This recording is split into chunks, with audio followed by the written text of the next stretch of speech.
कितना अलग है सीआईडी सीरियल असली सीआईडी से।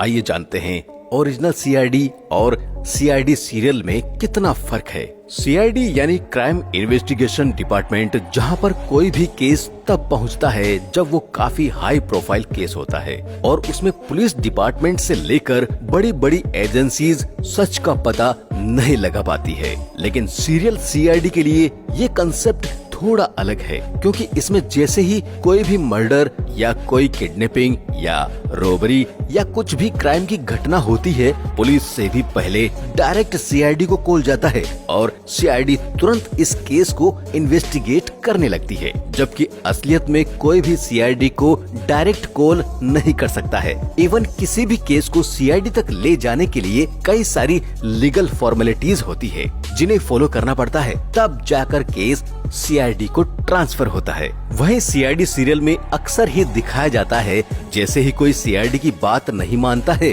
तो उसे जोरदार तमाचा लगाते हैं और क्रिमिनल तुरंत तोते की तरह अपनी सभी गलतियां बता देता है। जबकि हकीकत में सीआईडी ज्यादातर पूछने का ही काम करती है और जब 2 से 3 दिन हो जाता है और उसके हाथ कुछ भी नहीं लगता है, तभी वो किसी पर हाथ उठाते हैं, लेकिन वो भी रेयर एंड रेयरेस्ट कंडीशन में। वहीं इसमें दिखाई गई सीसीटीवी फुटेज बिल्कुल क्लियर यानी फुल एचडी होती है, जो एक्चुअल में तो पॉसिबल नहीं होती है, क्योंकि एचडी सीसीटीवी फुटेज के लिए काफी स्टोरेज चाहिए होता है, जिस वजह से ज्यादातर कंपनियां सीसीटीवी में एचडी फुटेज को अवॉइड करती हैं। इनकी सीआईडी में आपको सिर्फ 6 से 8 लोगों की ही टीम मिलेगी जो सारे काम करेगी, जबकि असलियत में ऐसा नहीं होता है, बल्कि सीआईडी के भी अपने अलग अलग डिपार्टमेंट होते हैं जिनके अपने अपने काम बटे हुए होते हैं। वहीं सीआईडी में डॉक्टर सोलंकी की लैब की बात करें तो ये इतनी एडवांस होती है कि यहाँ पर डॉक्टर सोलंकी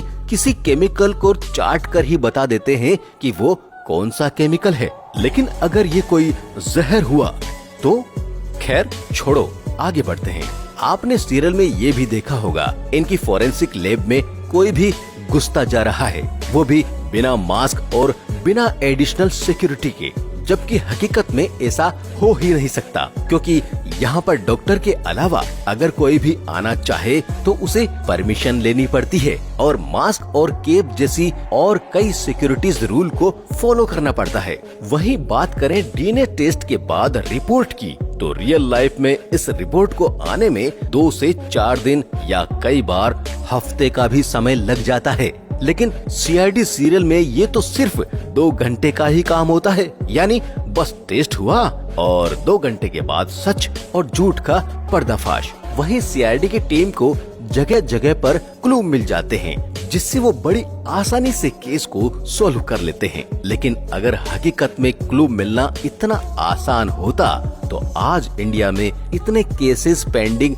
ना पड़े होते। वहीं सीआईडी का एक फेमस डायलॉग भी आपने सुना ही होगा, अब तुम्हें तो फांसी ही होगी। जबकि हकीकत में ऐसा कुछ भी नहीं होता है, बल्कि वो सारे सबूतों को अदालत में पेश करते हैं। उसके बाद उस पे सुनवाई होती है, उसे क्रॉस वेरीफाई किया जाता है, तब जाकर अदालत उस पे अपना फैसला सुनाती है। कुछ एपिसोड में सीआईडी के अफसर एक हाथ से ही स्नाइपर चलाते हुए दिखाई देते हैं। अरे भाई ठीक है, आप सीआईडी हैं, लेकिन इतना भी आसान तो नहीं होता शायद, क्योंकि रियल लाइफ में बैठकर पोजीशंस लेनी पड़ती है, काफी कुछ सीट करना पड़ता है, तब जाकर स्नाइपर चलाई जाती है। आज तक सीआईडी के कुल 1500 एपिसोड हुए हैं, जिसमें 1450 केसेस सोल्व हुए हैं, जो अपने आप में एक बड़ी अचीवमेंट भी है। लेकिन सीआईडी या किसी भी ऐसे सीरियल को बनाने के लिए वो लोग क्रिएटिव फ्रीडम लेते हैं, क्योंकि अगर वो बहुत ज्यादा टेक्नो क्वालिटी में जाएंगे तो अपने स्टोरी प्लॉट से भटक जाएंगे और फिर उन्हें वो फ्रीडम नहीं मिल पाएगा। और टेलीविजन शोज में कई ऐसी चीजें होती है जिन्हें सिक्योरिटी पर्पस या कई और रीजंस से दिखाया नहीं जा सकता, और यही वजह है कि इन्हें इसे हाइड करने के लिए कुछ ज्यादा एक्स्ट्रा पार्ट ऐड करना पड़ता है और कुछ इस तरह जाकर सीआईडी और बाकी और भी ऐसे सीरियल्स की मेकिंग कंप्लीट की जाती है। तो उम्मीद है आपको सीआईडी सीरियल और रियल सीआईडी में क्या डिफरेंस है समझ आ गया होगा। अगर हाँ तो हमारी वीडियो को लाइक करके